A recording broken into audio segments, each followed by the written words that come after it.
Well, good morning, Amarillo. Golly, feels like it's been a month, but it's only been a week. Come through a few storms. Thank the good Lord, it's raining today.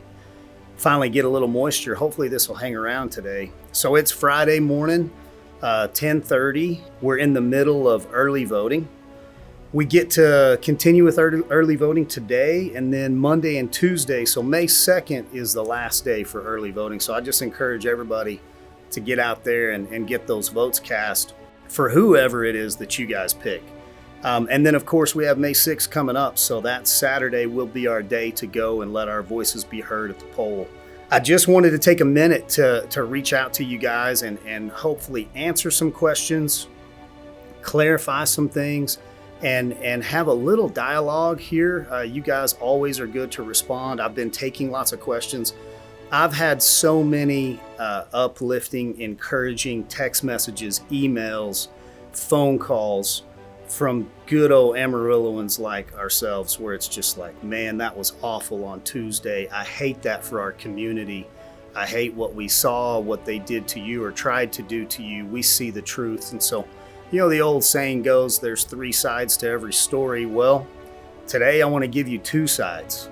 They did a good job of telling you their side, and I think the media continues to run that. And so I'd like to give you an opportunity to hear my side, my opinion of what happened to me on Tuesday, and then also the truth, just the facts.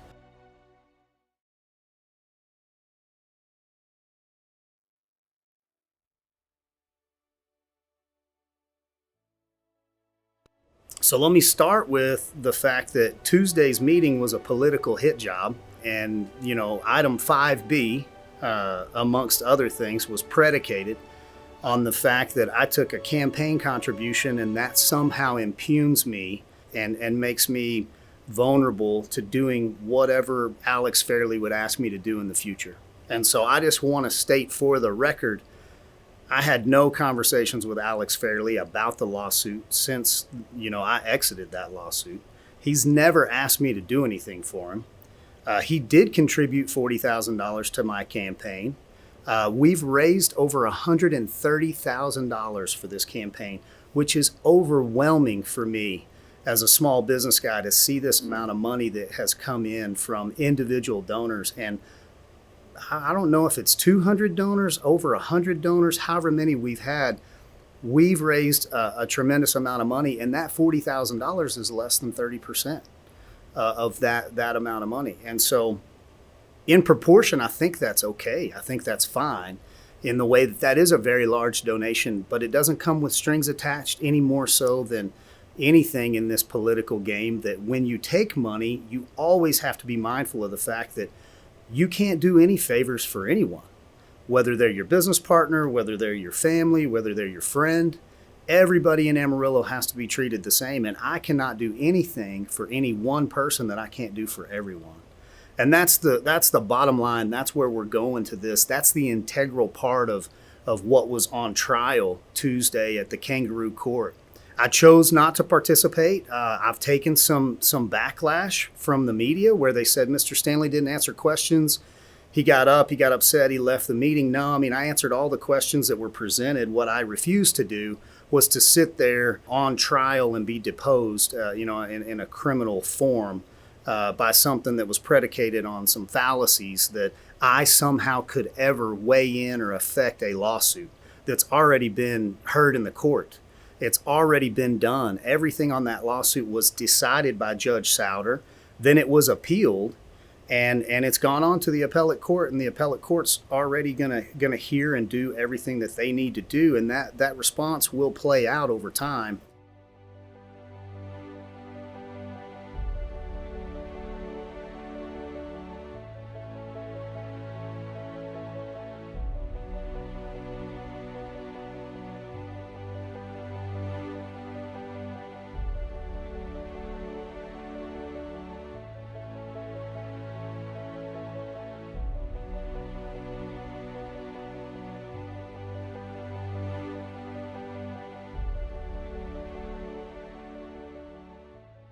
So during this process of campaigning, and really kind of getting to see and hear all the candidates and the different forums. There's multiple forums and opportunities for our public to get to know their candidates. And then this particular debate is Freedom First. And this is a group of young guys that care about civics and policy and community. And they did a great job of putting everybody up there. And it was a very well attended debate.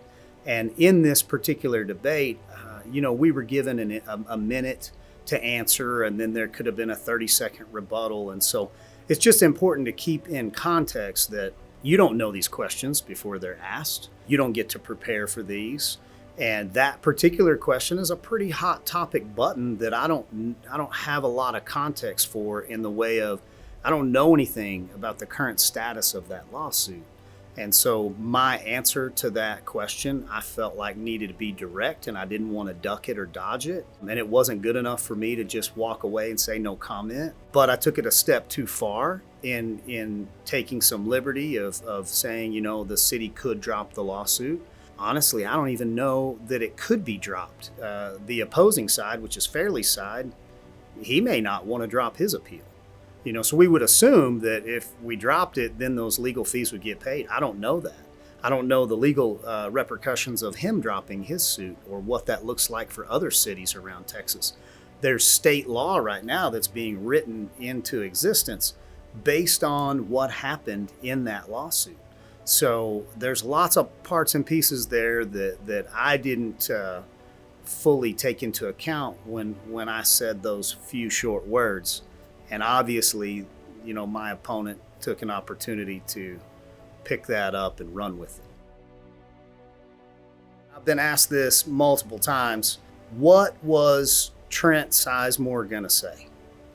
Mayor Sizemore shows up down there. The man is highly respected, served this city just in that capacity for 6 years, but then I believe he was a councilman for 4.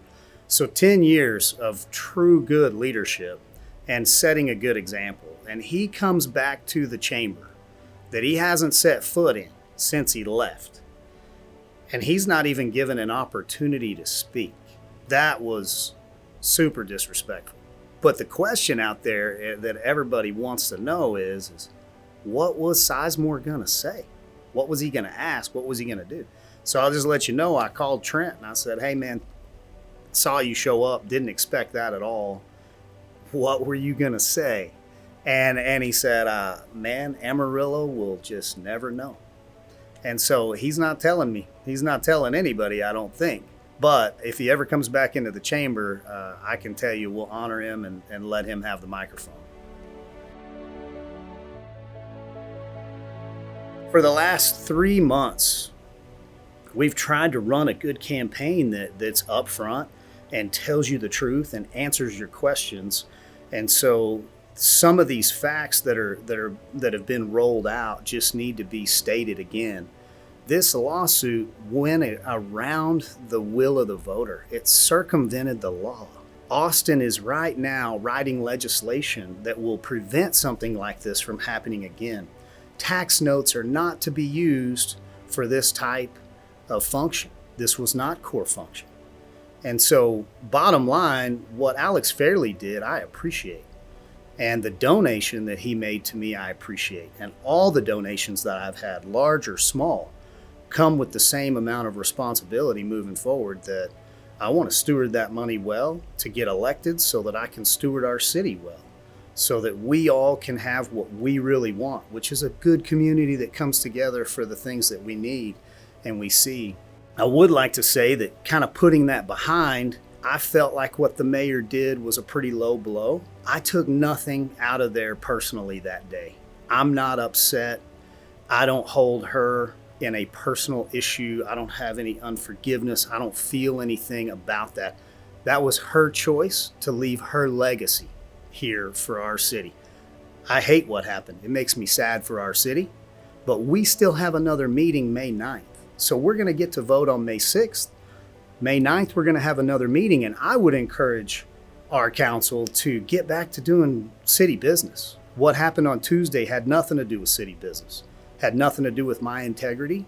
the integrity of Tom Sherlin, the integrity of Ken Paxton, the integrity of our Firefighters Association. And all of those were brought into this mess, and we've watched it play out on Facebook and other social media and in our news. And really what it shows is just how easy it is to slip away from what we really want, which is for us to come together on the core issues of what really helps our city, what really helps our town, and doing business for you. And so I hope on May 9th we can come back together and we can move forward in a civil way and put ourselves back on a good track to see new leadership in Amarillo, whether you want it or not. And I think you do. I mean, I really feel like all of us want new leadership at this point. And I think Mayor Nelson is ready. She served her town and this city for 6 long years.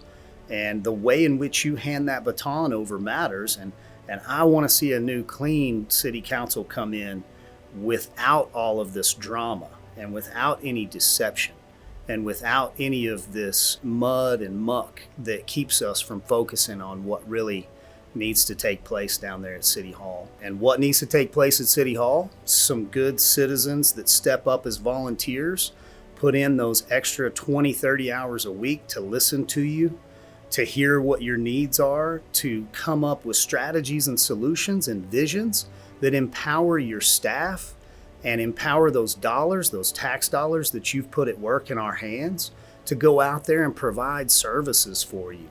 You know, clean water, clean streets, paved roads, and a safe society where if a fire starts, you got somebody coming to put it out. If you need help, that 911 call responds quickly, and our local heroes are responding to your needs.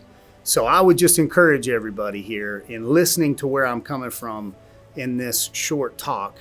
It matters how we move forward as leaders, and it matters how we support each other as friends and family in this community. And we truly are the answer that we're looking for. Government's never the answer. Government has a role, and as an elected representative, my role is to lay the foundation that we need as a community to build upon, but our community builds upon that foundation. As leaders in our society, I hope we can all esteem each other enough to put the past in the past, look forward to what's in the future, and focus in on what's coming up. And that's new leadership. And that's May 6th. And that's what I feel like is going to be the biggest election turnout that we've seen in this town in decades. The other thing in this is these types of political hit jobs serve as major distractions to what is actually going on and what's really important. And it causes you to take your eye off the ball. And right now, what we have is we have an opportunity to have a truly representative form of government with new people that come from varied backgrounds and different strengths and weaknesses, and to put them together and say, hey, you guys get out there and go to work. And so what I really want to see is I really want to see that cultural change down at the city where we are doing business in front of our public. We are able to be approachable, reachable, teachable, and we're not afraid to make a mistake out in front of the camera. And everything's not worked up prior to the meeting. And so this last Tuesday puts in perspective how important it is to keep your eye on the ball and be looking forward to what we want in our local government. And for everyone that just, you only hear what you hear, you're busy, you're working, you're taking care of kids, you got soccer, basketball, everything else you're doing, ColeStanleyForAmarillo.com. You get to watch all of these forums. You can hear it for yourself. You can see it and read it and make up your mind about me based on my actions, not the actions of others. So I just encourage you to keep researching.